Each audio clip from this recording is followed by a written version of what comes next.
विजयनगर राज्य के एक गांव में रमैया नामक व्यक्ति रहता था। गांव के सभी लोग उसे मनहूस मानते थे।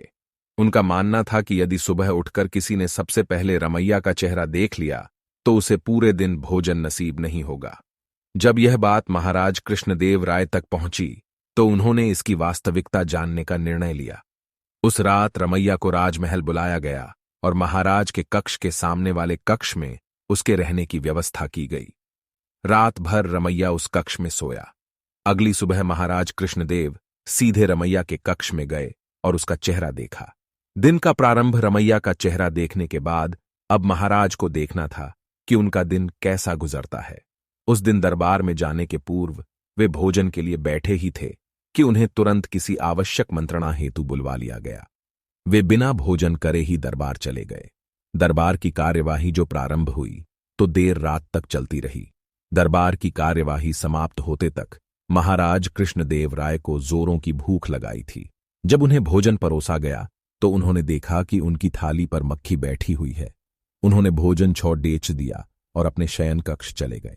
कुछ देर बाद रसोइया जब पुनः भोजन बनाकर लाया तब तक उनकी भूख मर चुकी थी। वे बिना खाए ही सो गए। अब महाराज को विश्वास हो गया कि रमैया मनहूस है। उन्होंने उसे फांसी पर चढ़ा देने का आदेश दे दिया।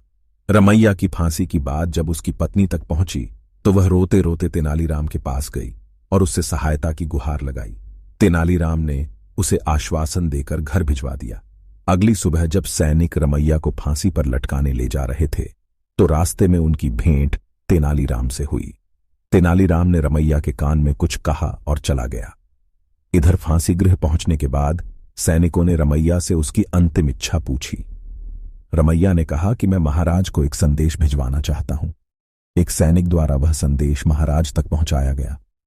संदेश इस प्रकार था, महाराज, सुबह सबसे पहले मेरा चेहरा देखने से किसी को पूरे दिन भोजन नसीब नहीं होता, लेकिन महाराज आपका मुंह देखने पर तो जीवन से हाथ धोना पड़ता है।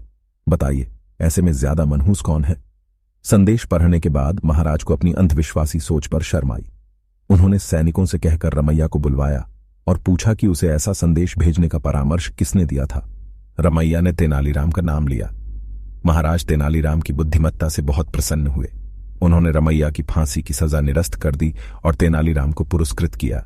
इस तरह तेनालीराम की वजह से रमैया के प्राण बच पाए।